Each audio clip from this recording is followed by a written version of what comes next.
Hey everyone, my name is Andrew Hall. You can call me Dr. Kennard. I have a fake PhD, unlike my guest, Dr. Joshua Bowen, who wrote this fantastic book. And I actually have a cover of it right here, The Atheist Handbook to the Old Testament, Volume 1, by Joshua Bowen, Dr. Josh.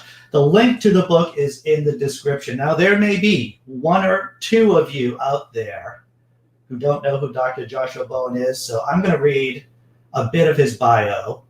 He's done a bunch of wonderful things, but I'm just going to try to concentrate it. So Dr. Joshua Bowen graduated from Johns Hopkins University in 2017 with a Ph.D. in Assyriology. Did I pronounce that right, sir? You did, yeah. Excellent.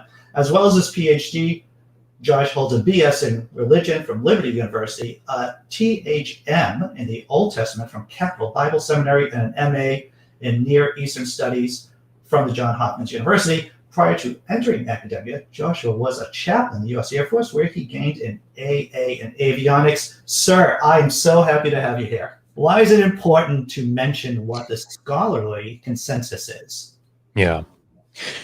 Interesting that you ask, because I had a sort of a Twitter back and forth this morning, which I'm so loath to do, because I always end up doing it on my phone. And I always end up thinking halfway through, my God, I have so many better things to be doing with my time. But part of the back and forth was that the person was intimating, well, this is just your opinion. It was about Ezekiel 26. In this recent video that I did an interview on Myth Vision podcast channel. And they were like, oh, well, I disagree with your conclusion, your interpretation. And my response was, well, this isn't my interpretation. This is the scholarly consensus of what's going on with these data points. And really, without missing a beat, and not, I guess, to no surprise of mine, well, I don't care about majority position, was sort of the response. And it's like, yeah, you should, though. And the reason that that's the case, because that's, and it was in this tweet as well, followed up with like something akin to majority doesn't equal truth. Those two things are not connected, right? Caring about scholarly consensus and consensus equaling truth are two completely disconnected things, but people lump them into one, and they really need to be careful not to do that. So a good analogy, I think, is you could probably go out and find a doctor right now that will tell you it's totally cool to eat cheeseburgers every day and to not worry about exercising. And you would say, well, why? And he said, well, we know so many people that live into their 80s and 90s by eating cheese, and they eat cheeseburgers every day and they don't exercise. And we know lots of people that, or at least some people that, died in their 50s from heart attacks, and they were, exercised a lot, very health conscious. Okay. Well, if you then go to every other goddamn doctor, they're going to say, please don't listen to that doctor. The overwhelming consensus among doctors is you should exercise and you should eat well. Well, does that make it true?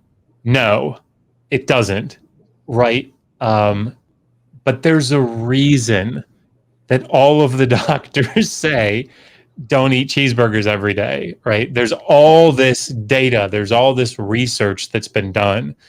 And the way that scholarly peer review works is that when you come out with a paper, when you come out with a study, all the way that one of the ways that scholars get ahead in their fields is by critiquing other scholars, right?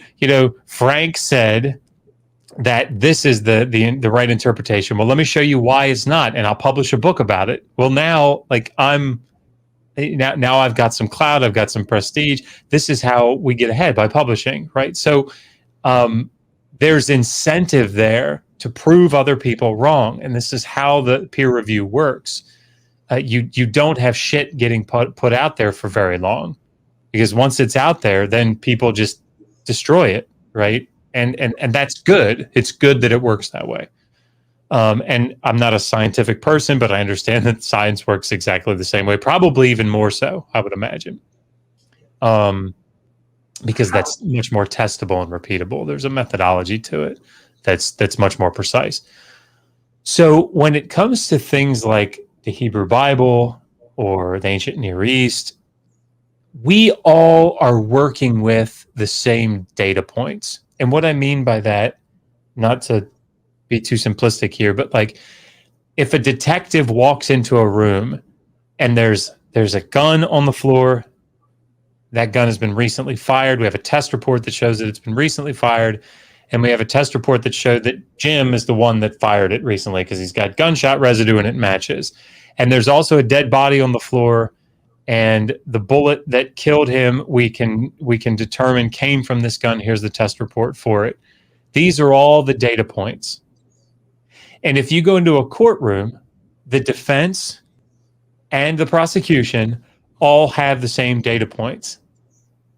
But their interpretive models, how they tie all those data points together will very often, if it's a good defense attorney, differ, right? The defense attorney is accounting for all the data points that we have, all the reports, all the facts that we have in the case, but spinning that, interpreting that data very differently from how the prosecution is doing it. And that's the case in all fields of research. We all have the same data points. There isn't like a study that comes out or like an archaeological report that comes out that a good scholar isn't going to get a hold of if he's writing on that topic. So if you go read somebody, I just finished writing on the Exodus, and I'll stop talking, but I just finished writing on the Exodus, and James Hoffmeyer is an evangelical scholar out at Trinity who's a great guy and a really good Egyptologist. But he has a very clear bias when it comes to the Exodus. So like when his work is, I think, phenomenal. Kenneth Kitchen, his work is phenomenal. But when it gets into the Exodus, it to me, it gets a little shaky because they have a commitment, a theological commitment. And so, but they still have to deal with the same data points. They have to deal with things like, well, we don't have evidence for a 15th century Exodus. We don't, we have the Merneptah stela, which shows, 1207 is the first time that we see Israel being mentioned.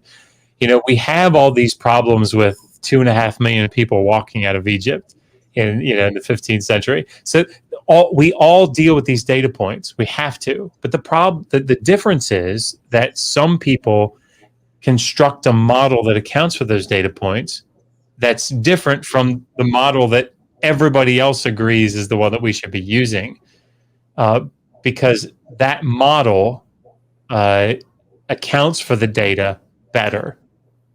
And that's why I think when we come to consensus scholarship, it's one of these things that at a bare minimum, you need to know what it is, know why they argue it, and take it seriously. Does it mean that it's right? No. People write dissertations that go against consensus scholarship. The fundamental difference, and everybody hear me, the last thing I say, the fundamental difference, because people will grab onto that and say, every dissertation disproves consensus scholarship. That's not true. But those that do, they're being written by people that are becoming experts in that topic. And it's usually a very, very narrow topic. And they've spent years reading everything about it. So they're the expert on that topic now. So the difference between a non-specialist, as good as a non-specialist, somebody like me coming to the resurrection or coming to something in the book of Acts or Mark in priority or something, even though I've got training in that, like it's not my field of expertise. So it'd be very unwise of me to go buck against consensus scholarship and say, you guys don't know what you're talking about. I have a model that accounts for the data points better, when I haven't read everything about it and become an expert in the languages that are required to be able to make that kind of make those kinds of determinations. That's why scholarly consensus is so important.